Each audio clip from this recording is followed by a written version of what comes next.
எங்கே வாழ்க்கை தொடங்கும், அது எங்கே எவ்விதம் முடியும்?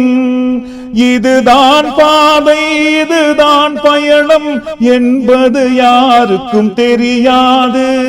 பாதையெல்லாம் மாறி வரும், பயணம் முடிந்துவிடும்.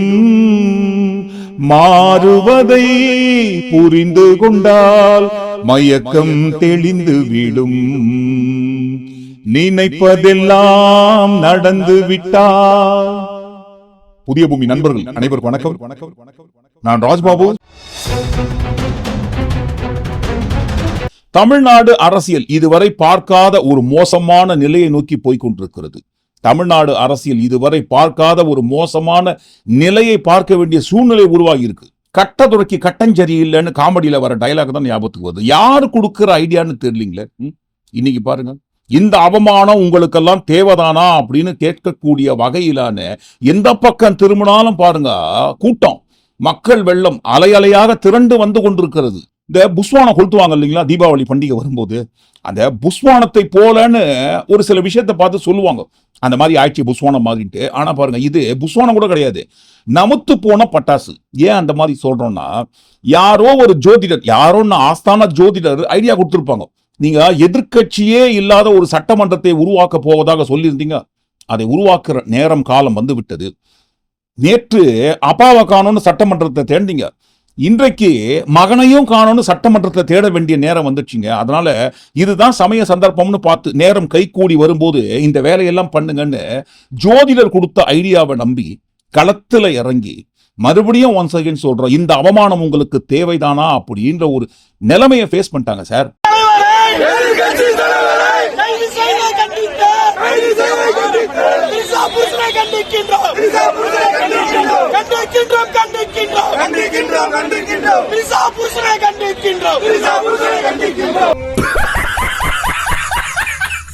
உதயநிதி அவர்களை நீதிபதி கைது செய்யக்கூடாது என்கின்ற ஒரு உத்தரவு பிறப்பித்த பிறகும் கூட எதற்காக ஒரு தீவிரவாதியை கைது செய்வதை போல, விட்டா வெளிநாட்டுக்கு போய் தப்பிச்சு ஏதாவது ஒரு நாட்டில் பதுங்கத்துக்கு வாய்ப்பு இருக்கு என்பதை போல அவ்வளவு படை பட்டாளம் ஆயிரக்கணக்கான போலீஸை குவிச்சு கைது பண்ணாங்க.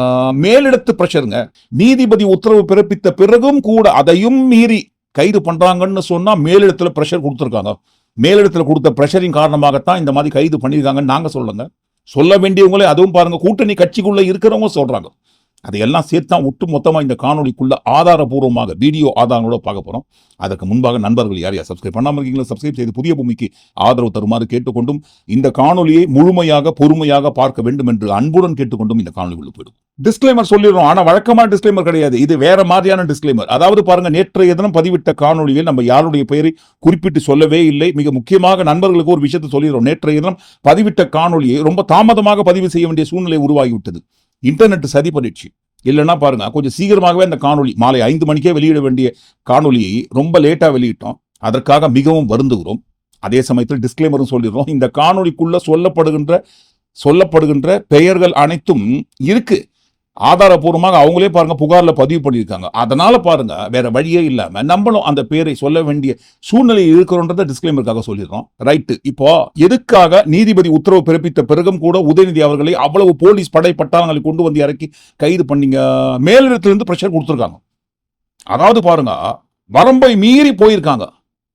நாங்க சொல்லுங்க, கூட்டணி கட்சிக்குள்ள இருக்கிற திருமாசார் தான் சொல்றாரு. காவல்துறை அதில் அவசரம் காட்டியது ஏன் என்று தெரியவில்லை. காவல்துறை தன்னிச்சையாக அப்படி செயல்பட்டதா அல்லது மேலிடத்து ஆணையின்படி செயல்பட்டதா என்று தெரியவில்லை. அந்த அணுகுமுறை ஏற்புடையதல்ல. இதை எப்ப சொல்றாருங்க? நேற்று இரவு சொல்றாரு. ஆனா நேற்று காலை வரைக்கும், அதாவது உதயநிதி அவர்கள் கைது செய்யும் போது இவர்கள் அனைவரின் நிலைப்பாடும் வேற மாதிரியா இருந்தது. அவமரியாதையாக பேசிவிட்டார், பெண்களை இழிவுபடுத்தி விட்டார், கொச்சைப்படுத்தி விட்டார் என்று திருமாசார் உட்பட வேற மாதிரியா பேசினவங்க எல்லாருமே பாருங்க அந்த பல்ட்டி அடிச்சு வேற மாதிரி நிலைப்பாடுக்கு மாறிட்டாங்க. மேலிடத்துல பிரஷர் கொடுத்து, அழுத்தம் கொடுத்து, அந்த அழுத்தத்தின் காரணமாகத்தான் எல்லாத்தையும் மீறி வரம்பையெல்லாம் ரொம்ப மீறிட்டாங்க. மீறி கைது பண்றாங்கன்ற ஒரு நிலைப்பாடுக்கு எப்ப வராங்கன்னா, இந்த கூட்டம் வந்தது இல்லைங்களா, சாதாரணமா ஏதோ நினைத்து கொண்டு பார்த்துக்கலாம், கைது பண்ணுங்க நான் பார்த்துக்கிறேன்னு யாரோ அந்த ஜோஷியர்னு சொன்னோம் இல்லைங்களா, அவங்க கொடுத்த ஐடியாவின் அடிப்படையில் தான் பாருங்க கைது பண்ணிட்டாங்க. கைது செய்யும் போதே ஏகப்பட்ட கூட்டம், ஏகப்பட்ட திமுக தொண்டர்கள் குவிஞ்சி உதயநிதி அவர்களை கொண்டு செல்ல நாங்கள் அனுமதிக்க மாட்டோம் என்று வேண வழிமறிக்கிறாங்க. வேண வழிமறிச்சு நிக்கிறாங்க. இதெல்லாம் பண்ணக்கூடாது, தப்புன்னு உதயநிதி அவர்கள் கண்டிக்கிறாரு. அவங்க கடமையை அவங்க செய்யட்டும், வழிவிடுங்க, நம்ம இதுவா இருந்தாலும் சட்டப்படி பார்த்துக்கலான்ட்டு உதயநிதி அவர்கள் சொல்றாரு. சொன்ன பிறகுதான் பாருங்க அந்த வேனை கொண்டு செல்வதற்கு அனுமதிக்கிறாங்க. அதுக்கு முன்னாடி வீட்டில இருந்தே அவரை வெளியே கொண்டு வர அனுமதிக்க மாட்டோம்னு சொல்லி தொண்டர்கள் குவிறாங்க. அவர் கைது பண்ண நாங்க அனுமதிக்க மாட்டோம்னு சொல்லி தொண்டர்கள் குவிறாங்க. சபரீசன் அவர்கள் சொல்றாரு, சட்டம் போடுறாரு, இதெல்லாம் பண்ணக்கூடாதுப்பா, தப்புப்பா, வழிவிடுங்க, அவங்க கடமையை செய்யட்டும்னு. ஏன்பா என்னப்பா இதெல்லாம் உங்களுக்கு ஓவரா தெரியலீங்களா? உங்களுக்கு கூட்டமே கிடையாதுங்க, உங்களுக்கு கூட்டம் கிடையாது, உங்களுக்கு ஆதரவு கிடையாது. திமுக என்கின்ற கட்சிக்கு எதிர்காலமே இல்லை. இனிமே பாருங்க, வருகின்ற தேர்தலில் யாராவது திமுக கட்சியை சேர்ந்தவங்க வந்து நின்றாங்கன்னா சட்டமன்ற உறுப்பினராக கூட ஆக முடியாது. அந்த மாதிரி உங்க கட்சி எங்கேயோ போயிடுச்சு. சும்மா ஏங்க நீங்க வேடிக்கை காட்டுறீங்கன்ட்டு இப்போ அதாவது கைது நடவடிக்கை எடுக்கப்பட்டிருக்கும் அதே சமயத்தில் தான் தஞ்சாவூருக்கு வண்டி போயிட்டு இருக்கு. ஆதவர்ஜுனா அவர்கள் இருக்கார் இல்லைங்களா, அவர் மேடையில இந்த மாதிரி எதிரில கட்டி விட்டுனே இருக்காரு. ஒரு கட்சி ஆரம்பிச்சு 100-150 ஆண்டுகள் ஆகி ஒரு 50-60 வருடங்கள் ஒரு 10-12 தடவை ஆட்சி செய்த ஒரு கட்சி கூட பாருங்க இவ்வளவு ஆணவத்தோட பேசி நம்ம எங்கேயும் பார்த்துருக்க மாட்டோம். ஆனா பாருங்க, ஆணவம் என்கின்ற வார்த்தையை தாண்டி இவங்கெல்லாம் வேற எங்கேயோ போயிருக்கிறாங்க, பேசிட்டே இருக்கிறாங்க. பாருங்க பெருமை, திமுக எல்லாம் எதிர்காலமே கிடையாதுன்ட்டு. ஆனா பாருங்க, வெறும் 2 மணி நேரத்திற்குள்ளாகவே கைது செய்து தஞ்சாவூரை நோக்கி போய் கொண்டிருந்த அந்த வண்டி போயினே இருக்கும்போது பிளாஷ் நியூஸ் ஆகுது, ஐயா உதயநிதி அவர்கள் நாங்க விசாரிக்க தான் கூட்டிட்டு போயிருக்கிறோம், எங்களுக்கு அவரை ரிமாண்ட் பண்ற எண்ணமே கிடையாது என்று அரசு தலைமை வழக்கறிஞர் நீதிமன்றத்தில் போயிட்டு சொல்றாரு. அந்தர் பல்ட்டின்னு கேள்விப்பட்டிருப்போம் இல்லைங்களா, இது உலகமாக அந்தர் பல்ட்டி, இது வரைக்கும் யாருமே அடிச்சிருக்காத அந்தர் பல்ட்டி. கைது செய்யற எண்ணம் எங்களுக்கு இல்ல, ரிமாண்ட் பண்ற எண்ணம் எங்களுக்கு இல்ல, அவரை விசாரிப்பதற்காக தான் கூட்டிட்டு போயினுக்கிறோம்னு சொல்றவங்க தான் பாருங்க பிரிவுகளை பதிவு பண்ணியிருந்தாங்க இல்லைங்களா, 9க்கும் மேற்பட்ட பிரிவுகள். அதாவது ஜாமீனில் எந்த காரணத்தை கொண்டு வெளிவந்து விடவே கூடாது என்கின்ற ஒரு காரணத்திற்காகவே, உள்நோக்கத்துக்காகவே இதை போன்ற பிரிவுகளை பதிவு பண்ணியிருக்காங்க. சோ ஜாமீனில் கூட வெளிவந்து விடக் கூடாது என்பதை கருத்தில் கொண்டு அந்த எண்ணத்துடனே இவ்வளவு பிரிவுகளை பதிவு செய்துவிட்டு ரிமாண்ட் பண்ற எண்ணம் இல்லைன்னு சொன்னா, இதை இட்லின்னு சொன்னா சட்னியாவது நம்புமான்னு கேட்பாங்க இல்லைங்களா. சோ இத்தனை பிரிவுகளில் பதிவு செய்துவிட்டு திடீரென்று எதற்காக இந்த அந்தர் பல்ட்டி அடிச்சாங்க, அதான் சொன்னோம் இல்லைங்களா. டைம் ஆக கூட்டம் கூடினேங்குது. ஏதோ ஒரு எண்ணத்தோட பார்த்துக்கலாம்பா, திமுக என்கின்ற கட்சிக்கு வருங்காலமே கிடையாது, யாருமே பாருங்க இனிமே எலெக்ஷன்ல நின்னா கூட ஜெயிக்கவே முடியாது என்கின்ற எண்ணத்தில் தான் பாருங்க கைது பண்ணிட்டாங்க. 2 மணி நேரத்திற்குள்ளாக தமிழ்நாடு முழுக்க போராட்டம் வெடிக்குது. எங்க பார்த்தாலும் கூட்டம், எந்த பக்கம் திரும்பினாலும் கூட்டம். சமாளிக்க முடியல. வேற வழியே இல்லாம 2 மணி நேரத்திற்குள்ள இவங்க நிலைப்பாடு மாறுது. அப்போ அங்குசாமி மகராசா நீ நல்லா இருப்பான், நல்ல காடை போட்டேன்னு சொல்ற காமெடி தான் ஞாபகத்துக்கு வருது. அதே மாதிரிதான் இவங்களே தான் பாருங்க திமுக கட்சிக்கு விளம்பரத்தை தேடி கொடுத்துருக்காங்க. ஃப்ரீயா தமிழ்நாடு முழுக்க போலீஸ் பந்தோபஸ்தோட ரோட் ஷோவா அரேஞ்ச் பண்ணி கொடுத்துருக்காங்க. எந்த காவல்துறை படை பட்டாளத்தோட வந்து இறங்கி கைது பண்ணி கூட்டிட்டு போனாங்களோ அந்த காவல்துறை உதயநிதி அவர்கள் ரோட் ஷோவுக்கு பாதுகாப்பு நிற்க வேண்டிய சூழ்நிலை உருவாச்சு. அதாவது வந்தவங்க கூடியிருந்த கூட்டம் கலைந்து போனால்தான் போலீஸ் வாகனத்தை வெளியில் எடுக்கக்கூடிய சூழ்நிலை உருவானதுங்க அந்த இடத்துல. தஞ்சாவூர்ல யார்கிட்ட காட்டுறீங்க உங்க வேடிக்கை? தஞ்சாவூர்லயே காட்டுறீங்க, தஞ்சாவூர் பயலுக கிட்ட காட்டுறீங்க. நாங்கெல்லாம் சாதாரணமான ஆளு கிடையாதுங்க, ரொம்ப மோசமான பாசக்கார பசங்க. ஒரு பிரச்சனைன்னு சொன்னா ஒட்டுமொத்தமா ஒற்றுமையா கூடிடுவோம். அந்த மாதிரிதான் பாருங்க, அந்த ஒற்றுமையாக கூடிய அந்த கூட்டத்தை பார்த்து விட்டு தான் நேரமாக அள்ளு இல்லாம போகுது, பயந்து போயிடுறாங்க. வேற வழியே இல்லாம எப்பா வேணாம்ப்பா, ஒன்றும் பண்ணாதீங்கப்பா, ரிமாண்ட்லாம் பண்ணாதீங்கப்பா, பிரச்சனை மேலே பிரச்சனை வெடிக்கிறதுக்கு வாய்ப்பு இருக்கு, அதனால அந்தர் பல்ட்டி அடிச்சு நாங்கள் ரிமாண்ட் பண்ற எண்ணம் கிடையாதுங்க, சும்மா பிலாப்பி விசாரிச்சுட்டு வெளியே அமைச்சிருவோம் நீங்களே சொல்லிடுங்கன்னு வேற வழி இல்லாமல் சொல்லிட்டாங்க. இப்போ நம்மளே இந்த இடத்துல யோசிச்சு பார்க்கணும். விசாரிக்கணும்னு சொன்னா சென்னையில் இருக்காங்க, லோக்கல் ஸ்டேஷன்ல வச்சு எங்கேயாவது விசாரிக்க வேண்டியது. அதை விட்டு எதற்காக அவ்வளவு தூரமா இருக்கிற தஞ்சாவூருக்கு கூட்டிட்டு போறாங்க சென்னையில இருந்து? இதுதான் விசாரணையா? ஏன் தஞ்சாவூர்ல வச்சு விசாரணை பண்ணாதான் அந்த விசாரணைக்கு வேல்யூ இருக்குமா? ஏன் சென்னையிலாம் விசாரிச்சா அந்த விசாரணைக்கு வேல்யூ இருக்காதுங்களா? யாருக்கு அதில் பூ சுத்துறீங்க? நீங்க கைது பண்ணணும் என்கின்ற நோக்கத்தோடு தான் கைது பண்ணீங்க. ஆனால் நிலைமை தலைகீழாக மாறியவுடன் உங்க நிலைப்பாடை மாத்திக்கினீங்கன்ட்டு திமுக தரப்பு எடுத்து போடுறாங்க. அதை மட்டுமா எடுத்து போட்டாங்க? தேவையா இந்த அவமானம்லாம் உங்களுக்கு? கடைசியில பாருங்க, இன்றைக்கு புட்டு வச்சுட்டாரு. விமர்சனமே செய்யாம, யாருடைய பெயரை குறிப்பிடாம விமர்சனமே செய்யாம சும்மாதான் பாருங்க போற போக்குல பேசியிருந்தாங்க. இன்றைக்கு ஓப்பனா அடிக்க ஆரம்பிச்சிட்டாங்களே. யாரும் மறந்துருக்க மாட்டீங்க, தமிழ்நாட்டு மக்கள் யாரும் மறந்துருக்க மாட்டீங்க.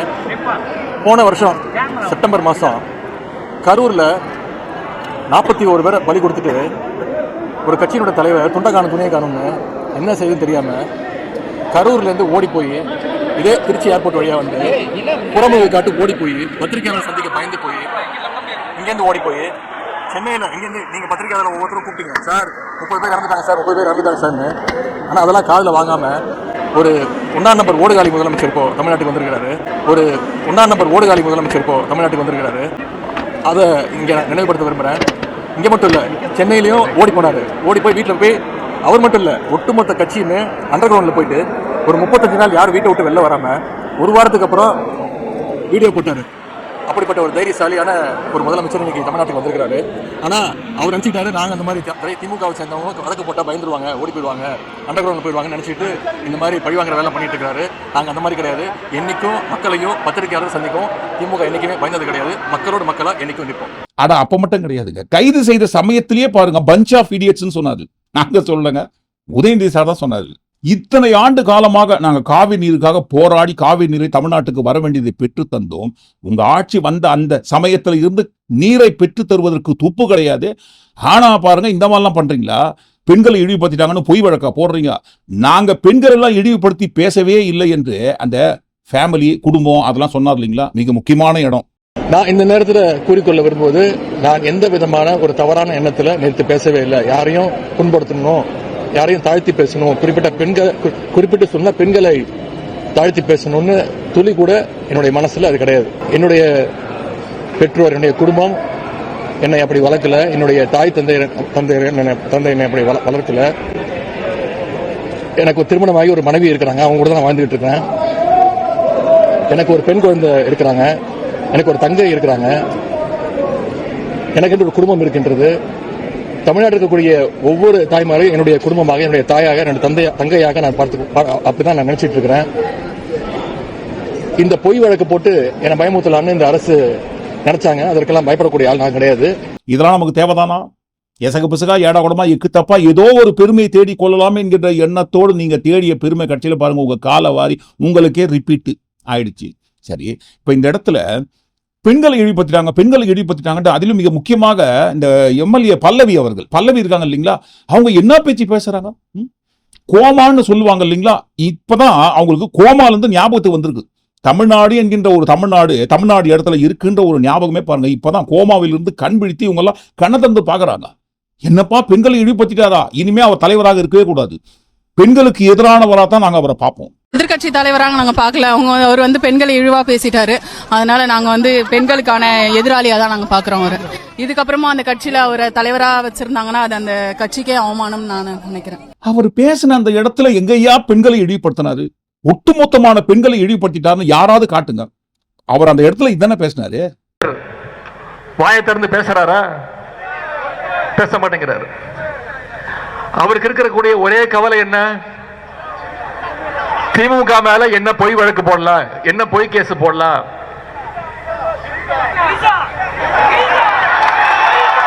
எங்க தண்ணி வருதோ இல்ல அங்க தண்ணி வரணும். காவிரி சொன்ன இந்த இடத்துலதான் பெயரை குறிப்பிட வேண்டிய நேரம் வந்திருக்கு. உதயநிதி அவர்கள் பேசும்போது திரிஷா என்கின்ற நடிகையின் பெயரை குறிப்பிட்டு பேசினாரா? திரிஷாவை இழிவுபடுத்திட்டாங்க, ஒட்டுமொத்தமான பெண்களை இழிவுபடுத்திட்டாங்கன்னு சொல்ற அந்த இடத்துல, அந்த வீடியோவில், அந்த மேடையில், அந்த பேச்சில திரிஷா என்கின்ற பெயர் குறிப்பிட்டு பேசினாரா? இல்ல முதல்வர் பெயரையும் அந்த நடிகையின் பெயரையும் இணைத்து ஏதாவது பேசினாரா? அவதூறு பரப்பினாரா? இல்ல விஜய் என்கின்ற வார்த்தையை குறிப்பிட்டாவது பேசினாரா? இல்லவே இல்லைங்களே. யாருடைய பெயரையும் குறிப்பிடாமல் பேசின விஷயத்தை யார் பெயரையோ குறிப்பிட்டு பேசிருக்காங்கன்னு இவங்க பாருங்க, யார் யார் பெயரையோ சேர்த்து அவதூறு பரப்பிட்டாங்கன்னு சொன்னா அப்போ குற்றமுள்ள நெஞ்சுதான் பாருங்க குறுகுறுன்னு இருக்கும். இதை நாங்க சொல்லலங்க, நம்ம சிஎம் சார் தான் சொன்னாரு. பார்ட்டி ஃபண்டுன்னு தான் சொன்னேன். பேரை ஏதாவது சொன்னா அப்போ குற்றம் உள்ள நெஞ்சு குறையணும் அவர் தான் சொன்னாரு. பார்ட்டி ஃபண்டுன்னு சொன்னவனை எடுத்தாங்க பாருங்க ஒரு ஓட்டம். எனக்கே ஃபர்ஸ்ட் புரியல, ஏன்பா ஓடுறாங்க அப்படி என்ன நம்ம சொல்லிவிட்டோம். அதான் அந்த குற்றம் உள்ள நெஞ்சுக்கு தான் குறுகுறேங்கும். அப்ப அதே தானே இந்த இடத்துல எல்லாருக்கும் பொருந்தும்.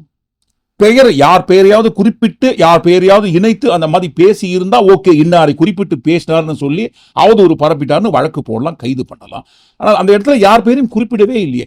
யாருடைய பெயரையும் குறிப்பிடாம பேசின அந்த பேச்சுக்கு யாருக்கோ ஊர்த்துதுன்னு சொன்னா அப்ப குற்றம் உள்ள நெஞ்சு தானே குறுகுறுன்னு இருக்குன்னு கேட்பாங்க இல்லைங்களா? கேட்பாங்க. ஏன் கேட்க மாட்டாங்க? நீங்க முதல்ல கேட்கிற வழியை பாருங்க. எதுங்க? மன்னிப்பு. யாரு? உதயநிதி அவர்கள் யாருக்கிட்ட கேட்கணும்? திரிஷா அவர்கள் கிட்ட கேட்கணும் மன்னிப்பு. யார் சொல்றதுங்க? நம்ம குஷ்பு அக்கா தான். இருங்க, யார் பேர் சொன்னீங்க? குஷ்பு அக்கா பேருங்க. அதுக்குள்ள மறந்துட்டீங்களா? மறந்துதான் போச்சு. அப்பப்ப பெண்களுக்கு எதிராக நடக்கிற வன்கொடுமைகளுக்கு வெளியே வந்து குரல் கொடுத்து தான் ஞாபகத்துக்கு இருக்கும். எப்போ ஒரு சமயத்துல திமுக ஆட்சி இருக்கும்போது குஷ்பு அவர்களை குறித்து சைதை சாதிக் என்பவர் மேடையில ஏதோ பேசிட்டார்னு சொல்லி அன்னைக்கு வந்து பிரஸ் மீட்ல ஓன்னு அழுதாங்க. அடுத்த நொடியே அவங்க என்ன மாதிரி பண்ணாங்கன்ட்டு தமிழ்நாடே பார்த்துச்சு. அந்த உண்மை ஒரு ஓரமாகட்டும், தப்பு கிடையாதுங்க. இப்ப நம்ம அதை பத்தி பேசி குழப்ப வேண்டாங்க. எதுக்காக சொல்றோம்னா, பெண்களுக்கு எதிராக நடக்கிற வன்கொடுமை சம்பவ சமயத்துல எல்லாம் இவங்க எல்லாம் எங்க போனாங்க, எங்க இருந்தாங்க? இப்ப மட்டும் திடீர்னு பறந்து பாஞ்சி வந்து மன்னிப்பு கேட்க வேண்டும் உதயநிதி அவர்கள் திரிஷா அவர்களிடம் அப்படின்னு கேட்கிறாங்களே. இப்போ பெண்கள்னா எல்லாருமே பெண்கள் தானே. அதென்ன செலிபிரிட்டி, பிரபலமானவர்கள், விஐபி, மிக முக்கியமாக நடிகைகளை குறித்து ஏதாவது பேசினாதான் உங்களுக்கு பெண்கள் என்கின்ற விஷயமே ஞாபகத்துக்கு வருமா? அப்பனா சாமானிய விட்டு பெண்கள்லாம் பெண்கள் கிடையாதுங்களா? இதே டிவிகே கட்சிக்குள்ள இருக்கிற பெண்கள் எவ்வளவு பேர் கதறிட்டு இருக்காங்க. டிவிகே கட்சிக்குள்ள இருக்கிற ஒரு பெண் நிர்வாகிய தூத்துக்குடி ஸ்ரீவைகுண்டம் தொகுதி எம்எல்ஏ சரவணன் அவர்கள் உட்பட எல்லார் மேல புகார் கொடுத்துட்டு எவ்வளவு நடையா நடந்துக்கிறாங்க. யாராவது என்ன ஏதுன்னு ஒரே ஒரு பெண்கள் மகளிர் அணின்னு சொல்லக்கூடிய யாராவது ஒருத்தர், ஏன் இப்ப குஷ்பு அக்கா வராங்க இல்லைங்களா, பல்லவி மேடம் வராங்க இல்லைங்களா, அவங்கள யாராவது ஒருத்தர் அந்த கட்சிக்குள்ள இருக்கிற பெண் நிர்வாகிக்கு ஆதரவாக அந்த கட்சிக்குள்ள இருந்தே மகளிர் அணியை சேர்ந்தவங்க யாராவது ஆதரவு குரல் கொடுத்தாங்களா? இல்லவே இல்லைங்களே. அப்ப சாமானிய வீட்டு பெண்களுக்கு ஒரு நீதி, செலிபிரிட்டி, விஐபி, நடிகைகள் என்று சொல்லக்கூடிய பெண்களுக்கு ஒரு நீதியா? விஜய் மோகன் என்கின்ற ஒரு நபர் மகளிர் அணியில போஸ்டிங் வாங்கி தரேன்னு சொல்லி அந்த பெண்ணை ஏமாற்றி ஆபாசமாக வீடியோ எடுத்து வச்சு பிளாக்மெயில் பண்றாங்க. டிவிகே கட்சிக்குள்ள இருக்கிற மாவட்ட செயலாளர் அவர் மீது புகார் கொடுத்து எவ்வளவு நாள் நடையா நடந்துக்கிறாங்க. ஒரே ஒரு கைது நடவடிக்கை அந்த விஜய் மோகன் என்கின்ற டிவிகே கட்சியோட மாவட்ட செயலாளர் மீது பாஞ்சி இருக்குமா? பாய இல்லைங்களே. பாஞ்சி வந்துருக்கணும் இல்லைங்களா? டிவிகே கட்சிக்குள்ள இருக்கிற மகளிர் அணிகள் என்னையா பெண்களுக்கு பாதுகாப்பு நாங்க முதன்மையாக கொடுப்போம்னு என்னென்னமோ வாக்குறுதிகள் கொடுத்து உருட்டி புரட்டி ஆட்சிக்கு வந்திருக்கோம். நீங்க என்ன இந்த மாதிரிலாம் பண்ணினுக்கிறீங்க அப்படின்ட்டு யாராவது ஒருத்தர் குரல் கொடுத்துக்கணும் இல்லைங்களா?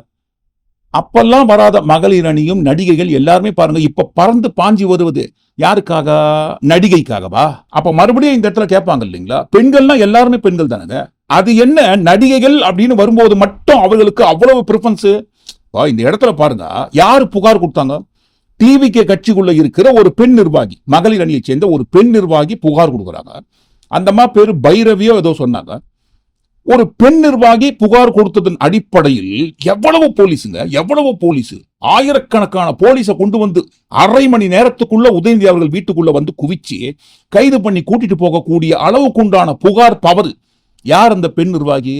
டிவிகே கட்சிக்குள்ள இருக்கிற மகளிர் அணியை சேர்ந்தவங்க. இதே பவர் டிவிகே கட்சிக்குள்ள இருக்கிற ஒரு பெண் நிர்வாகி எதிர்கட்சியின் மீது கொடுக்கும் போது வருகின்ற அந்த பவர் இதே டிவிகே கட்சிக்குள்ள இருக்கிற நிர்வாகிகள் மீது அதே டிவிகே கட்சிக்குள்ள இருக்கிற பெண் நிர்வாகி கொடுக்கிற புகாருக்கெல்லாம் ஏன் பவர் பாய மாட்டுங்க? ஏன் பவர் வரமாட்டுங்க?